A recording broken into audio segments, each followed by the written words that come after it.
Vijayamati, when you're ready, you can start, Mati. Hare Krishna. Om Namo Bhagavati Vasudevaya. Om Namo Bhagavati Vasudevaya. Om Namo Bhagavati Vasudevaya. Narayanam Namaskrityam Naram Chiva Narottamam Devim Saraswatim Vyasam Tato Jaya Muriraye Nastapareshu Apareshu Nityam Bhagavati Sevaya Bhagavati Uttamasloke Bhakti Bhavati Naisteki. Today we are reading from Canto 3, Chapter 27, Understanding Material Nature, Text 16. When, by nature understanding, one can realize his individuality, then the situation he accepts under false ego becomes manifest to him. Text 17. Sri Devahuti inquired, "My dear Brahmana, does material nature ever give release to the spirit soul? Since one is attracted to the other eternally, how is their separation possible?" Text 18. As there is no separate existence of the earth and its aroma, or of water and its taste, there cannot be any separate existence of intelligence and consciousness. Text 19. Hence, even though he is the passive performer of all activities, how can there be freedom for the soul as long as material nature acts on him and binds him? Text 20. Even if the great fear of bondage is avoided by mental speculation and inquiry into the fundamental principles, it may still appear again, since its cause has not ceased. Text 21. The Supreme Personality of Godhead said, "One can get liberation by seriously discharging devotional service unto me and thereby hearing for a long time about me or from me. By thus executing one's prescribed duties, there will be no reaction, and one will be freed from the contamination of matter." Text 22. This devotional service has to be performed strongly in perfect knowledge and with transcendental vision. One must be strongly renounced, and one must engage in austerity and perform mystic yoga in order to firmly fix in self-absorption. Text 23. The influence of material nature has covered the living entity, and thus it is as if the living entity were always in a blazing fire. But by the process of seriously discharging devotional service, this influence can be removed, just as wooden sticks which cause a fire are themselves consumed by it. Text 24. By discovering the faultiness of his desiring to lord it over material nature, and by therefore giving it up, the living entity becomes independent and stands in his own glory. Text 25. In the dreaming state, one's consciousness is almost covered, and one sees many inauspicious things. But when he is awakened and fully conscious, such inauspicious things cannot bewilder him. Text 26. The influence of material nature cannot harm an enlightened soul, even though he engages in material activities, because he knows the truth of the Absolute, and his mind is fixed on the Supreme Personality of Godhead. Text 27. When a person thus engages in devotional service and self-realization for many, many years and births, he becomes completely reluctant to enjoy any one of the material planets, even up to the highest planet, which is known as Brahmaloka. He becomes fully developed in consciousness. Text 28-29. My devotee actually becomes self-realized by my unlimited causeless mercy, and thus, when freed from all doubts, he steadily progresses towards his destined abode, which is directly under the protection of my spiritual energy of unadulterated bliss. That is the ultimate perfectional goal of the living entity. After giving up the present material body, the mystic devotee goes to that transcendental abode and never comes back. Text 30. When a perfect yogi's attention is no longer attracted to the byproducts of mystic powers, which are manifestations of the external energy, his progress towards me becomes unlimited, and thus the power of death cannot overcome him. Thus ends the Bhaktivedanta purport of Canto 3, Chapter 27, Understanding Material Nature. Hare Krishna. Yeah, thank you so much, Vidya Mataji. Hare Krishna. Yeah, Krishna Prabhu, when are you ready? You can start, Prabhuji. Yeah, sure, Prabhu. Thank you very much, Prabhu. Thank you, Vidya Mataji, for reading the translations today. Today we are reading from Srimad Bhagavatam, Canto 3, Chapter 27, titled Understanding Material Nature, slokas from 16 to 30. Om Ajnanatimirandasya Jnananjana Salakaya Chakshurunmilitam Yena Tasmai Shri Gurave Namaha Namo Vishnupadaya Krishna Preshnaya Bhutale Srimate Bhaktivedanta Swaminiti Namane Namaste Saraswati Deve Gauravani Pracharine Nirvishesha Sunyavadi Paschatta Deshatarani Jai Shri Krishna Chaitanya Prabhu Nityananda Shri Advaita Gadadhara Srivasadi Gaura Bhaktarunda Hare Krishna Krishna Krishna Hare Hare Hare Rama Rama Rama Hare Hare. Thank you all for joining today's session. Just to give a background, so in the last chapter we heard how Kapil Bhagavan explains to Mother Devahuti about the material nature, like how it started, what are the different gross elements that appeared, like earth, water, fire, then their subtle elements, touch, smell, sound, like that. Of course, started from the subtle elements, and then the gross elements comes from the subtle elements. And then Kapila Bhagavan also talks about the working senses, karmendriyas, and the knowledge acquiring senses, jnanendriyas. So then he talks about the Supreme Lord's universal form and how the different parts of the universal form appeared. And from also he explains from what part of the universal form appeared, what kind of things like that. So in today's chapter, so we'll Kapila Bhagavan is continuing explaining. So in the last session we heard how if one doesn't identify himself with the body and engages in the spiritual activities, it's called akarma. So then the three modes, the sattva, rajo, tamo guna, like mode of goodness, passion, and ignorance, they will not touch the living entity. But as long as he is under the influence of these three modes, then he will identify himself with the body and he performs the activities connected to the body.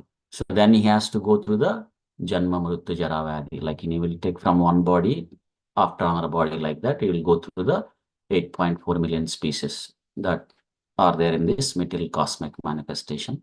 And also he travels through different planets in this universe. So to escape those reactions, then one should practice sincerely this path of bhakti. So today we'll continue from the 16th sloka. So in the 16th sloka, we see that Kapila Bhagavan is mentioning that so when one, by his mature understanding, he can realize his individuality. So then the situation what he accepted under the false ego, that becomes manifest to him. So and Prabhupada mentions in the purport that so when one gains the perfect knowledge and he understands the reality, then he could see the things as it is. So and then he can understand his individuality. So these are the characteristics of the knowledge, the intelligence. Like in the last chapter, we heard the characteristics of the intelligence, of the knowledge. Like the one of them is viparyasa, misapprehensions, like detecting our false identification, like understanding that we are not this body. So then what we are, so that is another characteristics of the knowledge, like nichayaha, the correct apprehensions, the real understanding that we are the part and parcel of Krishna, spirit soul. like that. Not that we lose our individuality, like how the Mayavadi says that after merging into the Brahma Jyoti, they lose their individuality. No, not like that. So we'll still stay our individuality, that will still remain as it is. But once the false ego is purified, then we can able to see the things as it is. So in this text 17, so Mother Devahuti is inquiring that this material nature, will it give release to the spiritual? Because it looks like they both are tightly coupled. So that's why she's asking how the separation is possible. And Prabhupada explains in the purport that so the jivas, the living entities, we are the marginal potency of the Supreme Lord, and this material nature is the external energy of the Supreme Lord. So these two eternal potencies, the energies of the Supreme Lord, looks like they are combined in this material world. So it's difficult to separate from one from other. So that's why here Mother Devati is asking, so how is it possible for an individual soul, living entity, to become liberated from this material clutches? Because one may understand theoretically that they are different, but knowing is not enough. So, so we have to. Prabhupada mentions the purport that so just by philosophical speculation or understanding that the individual soul is different from matter is not going to help us to separate the living entity from the clutches of the matter. So, but one should practice based on the perfect knowledge that we receive through the bona fide parampara sampradaya, like a guru. Then one can be liberated from this material entanglement. So that we will see how Kapila Bhagavan explains very nicely. And Mother Devavati is giving an analogy also, like how the earth and its aroma cannot be separated, or water and taste cannot be separated, and how the intelligence and consciousness can be cannot be separated like that.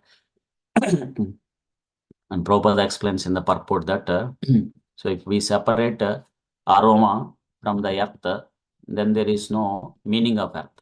So similarly, if we separate taste from the water, then there is no meaning of water. So any gross elements, it has a subtle element, subtle quality, am I right? Like the fire, it has the quality of form like that, or the heat. Prabhupada gives that in an example. So if we remove the heat from the fire, then there is no meaning of the fire. So similarly, if we remove the intelligence from the spirit soul, then there is no meaning of the soul. So that for these questions, Kapila Bhagavan explains in the upcoming slokas. And she's also mentioning that so the individual soul in this material world is a passive performer of all activities. So how can there be freedom for the soul as long as material nature acts on him and binds him? And Prabhupada mentions in the purport that so in this material world, these three gunas, sattva, raja, tama gunas, they act on the individual soul. And even Krishna says in Bhagavad Gita, Prakrute kriyamanani gunai karmani sarvasaha ahankara vimudatma kartaha nitimaniti. So these three gunas, they acts on the individual living entity. So that's why the here Mother Devati is mentioning that he's a passive performer, because his role is very less if he is under the influence of threes mode. And it's not very easy to get out of this from these three modes clutches. Krishna mentions in Bhagavad Gita, it says mama maya duratyaya, like but so when one surrenders to Krishna, then one will be able to come out from the clutches of the maya. So that's what Krishna mentions in Bhagavad Gita. Daivi hesha gunamayi mama maya duratyaya mameva ye prapadyante maya metam tarantite, like So even though it is very difficult to come out from the clutches of these three modes, the material nature, the trigunas. But when one takes the shelter of Krishna and surrenders to him, then he can cross out. So Mother Devavati is here trying to understand how one can get out of the clutches of these three modes. So in the text 20, so here she is asking, if the great fear of bondage is avoided by the mental speculation and inquiry into the fundamental principles, but as long as the cause has not been seized, then it will come again and again. So, and Prabhupada mentioned that what is that cause? Why the living entity came into this material world? Because of the two reasons.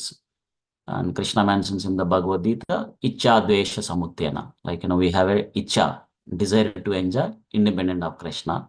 And we have Dvesha. So we have we are envious of Krishna because he is the center of all activities in the spiritual world. So he's glorified, he's in the center of attraction. And we wanted to be in the center of that attraction. So, or we are envious of Krishna because he is in the center of the Krishna. So here Mother Devati is saying that though someone understands that philosophically, that we are basically came into this material world because we want to enjoy independent of Krishna. But as long as that desire did not go away, then we will not be able to come out from these clutches of the three modes. The cause has to be removed. This, as long as this cause, like Icha Dvesha, desire to enjoy independent of Krishna and envious towards Krishna, has to be seized out. So that's why just knowing is not enough. So this, of course, this knowledge will help. So it says that the knowledge will open the doors of liberation, but we still need to walk through the doors to reach the other side, the spiritual world, to enter into the spiritual world. So that's that is our sadhana. So that's why our sadhana and our understanding this Vedic knowledge should go in hand. And Prabhupada says, like, if one is performing sadhana without the knowledge, then it may become as a sentiment. But if one is only trying to get the knowledge, acquiring the knowledge more and more, but not practicing based on that knowledge, then it becomes mental speculation. So it's a simply waste of time. So they both should go parallel. So one should acquire the knowledge and one should practice based on the knowledge that one understands. And then so Kapil Bhagavan starts explaining. He says that one get liberation by seriously discharging devotional service unto him, unto Krishna, and starting with hearing for a long time about me or from me. So by thus executing one's prescribed duties, so there will be no reaction and they will be freed from the contamination of matter. So when one keeps Krishna in the center and we perform all activities keeping Krishna in the center, then we will not have any reactions because those are spiritual activities. It's called akarma. So we have these three types of activities, am I right? So like karma, vikarma, and akarma. So when we, there's a laws of nature, like, for every reaction, there is an opposite and equal reaction. So when we do good activities, then we receive good reactions in the future. That's called karma. So when we do bad activities, then we get bad reactions in the future. So that's called vikarma. But this akarma is that when we keep Krishna in the center and perform our activities, which are the spiritual activities, then we will not have any reaction. So externally, the devotee's activities may looks like the similar activities that someone is performing who is not in the path of bhakti. But the results are entirely different. So the others will get the reactions, but the devotees will not get any reactions. In fact, whatever the reactions that he has, they will be burnt up. And Prabhupada gives example, like, like suppose somebody drinks too much milk, then they will get diarrhea. But the same milk in the form of yogurt, if one takes that, then the diarrhea will be cured. So it's the same ingredient, but the results are different. So similarly, if we perform our activities, keeping Krishna in the center and perform our activities for the satisfaction of Krishna, then there is no bondage. We don't get any reaction. Like Arjuna fought in Kurukshetra war with all his energy and efforts. So just for satisfying Krishna. So then there is no reaction. Otherwise, there will be reactions, and due to the reactions, one will go through the miseries like Janma, Mrityu, Jara, Vyadi, Dukkha, Dosha, Anudarshanam. That's what Krishna mentions in Bhagavad Gita. Like, Yajnardat karmanyo anyatra lokayam karma bandhana. Like, if one does for the all his activities for the pleasure of Krishna, yajna, so then there is no reaction. So they will be free from the bondage of the this material nature. And it starts with the hearing, like, for a long time. So we we associate with the devotees, and then learn about this knowledge and starts applying that in our day-to-day activities, like hearing the Krishna Katha, or when we are chanting Hare Krishna Mahamantra, then we hear that Hare Krishna Mahamantra. Then when we do this regularly, then we become fixed up. And slowly we get rid of our desire to enjoy independent of Krishna, or free from the envying of Krishna. So that will go away as we continue to do that, the bhajana kriya. So ado shraddha tata sadhu sangata bhajana kriya tato anartha nivritti. So like when we associate with devotees and learn about this bhakti, the process of bhakti, and perform the this process of bhakti, chanting Hare Krishna Maha Mantra and listening attentively that Hare Krishna Maha Mantra, then our anartha nivritti, our unwanted things will go away. Like enjoying this material nature independent of Krishna, or envying of Krishna. So that's why this chanting and hearing is very powerful. So it makes us to reach the spiritual world.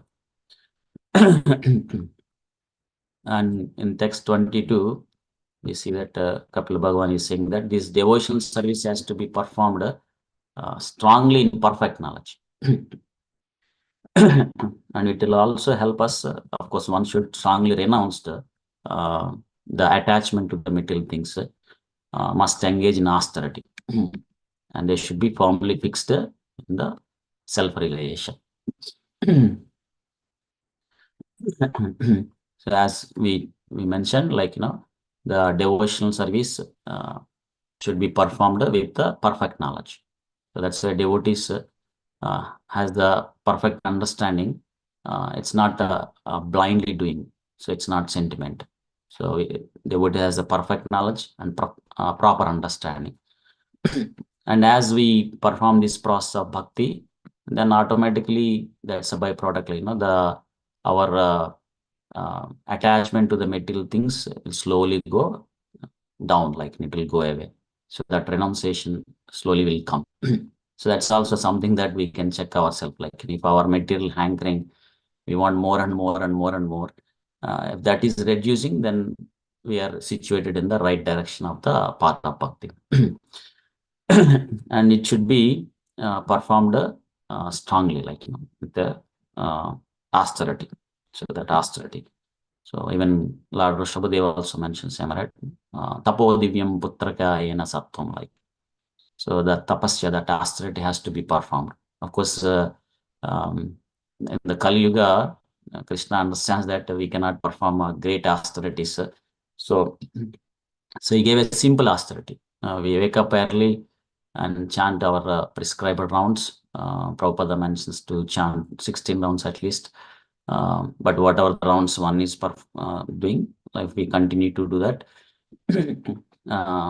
16 rounds of Hare Krishna Maha Mantra, like Hare Krishna, Krishna Krishna, Hare Hare, Hare Rama, Rama Rama, Hare Hare. And then follow the 4 regulative principles, like no meat eating, no gambling, no illicit sex, no intoxication, like that. And associating with the devotees and inspiring, get inspiration from them, so that we can slowly reduce our hankering for the material things and increase our attachment to Krishna. So then we can firmly fix the in Krishna consciousness. And then text 23, we see that the influence of the material nature covered the living entity.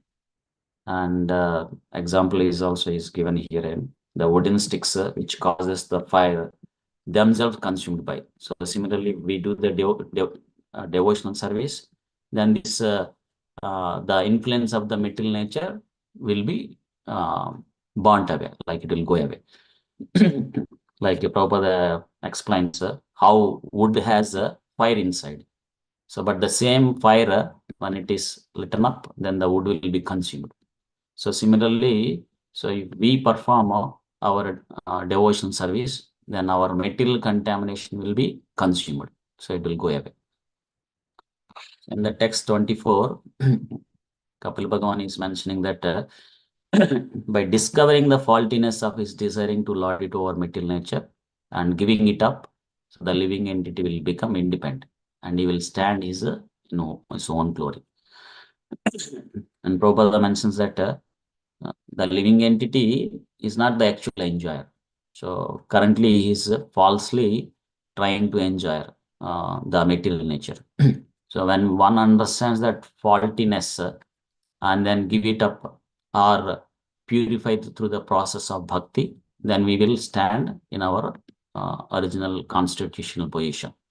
Jivera Swarupaya Krishna Nityadasa. Like now we will situate it in our original position as the servant of the Supreme Lord. Then we will not go through any miseries. And Kapil Bhagavan explains that how in dreaming state one's consciousness is covered and sees many unauspicious things. Similarly, and when he is awakened, full consciousness, that inauspicious things will not prevail. Prabhupada explains that in the dream, we may see so many dangers. But as soon as we wake up, then those dangers that what we have dreamed, they will not affect us. We will not be disturbed by those dangers.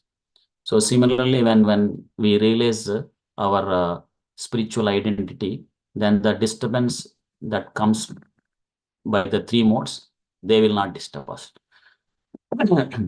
So that's why the self-realized person, samadukka sukham dhiram, like he is not disturbed by the so-called material happiness and distress. So that kind of person is eligible to go back home, back to Godhead. And then the text 27, Kapil Bhagavan explains that for those kind of personalities, the material nature cannot harm these enlightened souls, even though he engages in material activities, because he knows the truth of absolute and his mind is fixed on the Supreme Lord. And Prabhupada gives example like, his activities, even though he engages his activities, material activities, like Prabhupada gives example like, suppose a devotee is constructing a big temple for the pleasure of Krishna. So it may look like externally a material activity. Like, some other people who are not in the process of bhakti, they are also constructing big buildings, but that is for their own pleasure.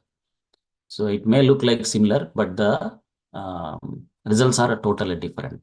So the person who is constructing the temple for a devotee, for the pleasure of Krishna, for them the influence of material nature cannot harm. But the others, they will go through the reactions. And text 27, we see that when a person thus engages in devotion service and self-realization for many, many years, and then becomes completely reluctant to enjoy any of the material happiness, even up to the highest planet, then he will become fully developed consciousness. And Prabhupada mentions that when the conditioned living entity, so the jiva in this material world, starts practicing the process of bhakti, there are levels, initially a devotee who takes up the path of bhakti, so he may have some material desires. So like looking for some name and fame or wealth or like that, or getting relieved from the distresses like ardha or dharti like that. or a kama, sarva kama, like he has sarva kama, so some material desires like that. So those devotees, after practicing through this process of bhakti, they are in the process of bhakti, but they have some material desires. So those devotees, they will go to the higher planet systems and enjoy for many, many years. But those devotees, after many, many years of birth, they understand that Vasudeva Sarvamiti, So then they situate in the pure devotion service, and then they go back home, back to Godhead. So that's why Prabhupada mentions that so in this life, in this one life, you become very serious of Krishna consciousness and practice it very sincerely and seriously. Then you don't need to travel through the different planets or different bodies and go through the so many miseries. Instead, you go back home, back to Godhead. Suppose I'm talking to myself. And in the text 28, 29, we see that Kapila Bhagavan is saying that, so the devotee, when he becomes self-realized by the mercy of the Supreme Lord and freed from all doubts and steadily progress towards his destined abode, and he will be under the protection of Krishna's spiritual energy. And that devotee, when he goes back home, back to God, he will never come back.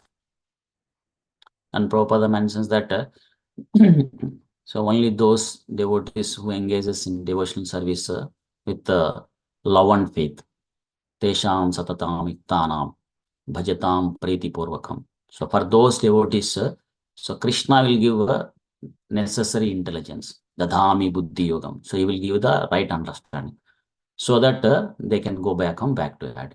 Like enamam upayanti te, so they'll go back home, back to God.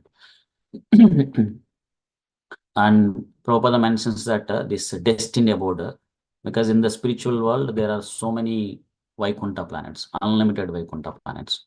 So the devotee who is practicing the path of bhakti, when he is completely purified, and so whoever is that devotee is, if he is attracted to one of the form of Supreme Lord, Krishna's incarnations, then he will go into that abode.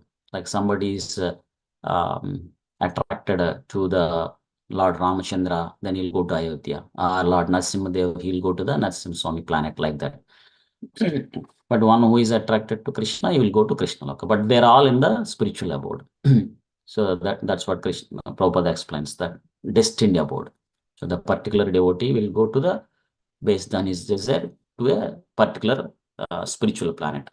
But when he goes back home, back to Godhead, then he will never come back. Tattadeham punarjanmana iti mameti soajna. And in this, there is no doubt. That's what Krishna says that. And the text 30, Kapila Bhagavan mentions that when a perfect yogi, attention is no longer attracted to the byproducts of the mystic powers, which are manifestation of external energy, then he will progress towards to the spiritual world. And even the power of death cannot overcome him. And Prabhupada explains that so when a Ashtanga yogi, when he does the yoga process, so generally the byproduct of that process is he will achieve the mystic powers. But if he is no longer attracted to those byproducts, those mystic powers, then they can completely purified, and the external energy will not influence him, because those mystic powers have nothing to do with the spiritual progress. But if he is attracted to that, then he will not be able to go back home, back to Godhead. So the process of bhakti should be anya abhilashata sunyam, should not be attracted by the spiritual, any material things. Then for that devotee, the power of death cannot overcome. So in that way, a devotee who practices Krishna consciousness, they'll go back home, back to Godhead. So especially in this Kali Yuga, by the mercy of Mahaprabhu, Chaitanya Mahaprabhu and Srila Prabhupada, we were given with this simple process, chanting this Hare Krishna Mahamantra, Hare Krishna, Krishna Krishna, Hare Hare, Hare Ram, Ram Ram, Hare Hare, as prescribed by Srila Prabhupada, like chant 16 rounds and follow 4 regulative principles, and keep keep Krishna in the center of all our activities, and then we go back home, back to Godhead. So in the next sessions, we'll hear more enlightenment from Kapila Bhagavan. So I'll pause it here. Thank you all for giving this opportunity. Granara Srimad Bhagavatam ki jai. Srila Prabhupada ki jai. Ananta Koti Vaishnava Vrinda ki jai. Hare Krishna Prabhu. Yeah, thank you so much, Krishna Prabhuji, for a wonderful class. Hare Krishna Prabhuji. Hare Krishna. Thank you, Prabhuji. Hare Krishna.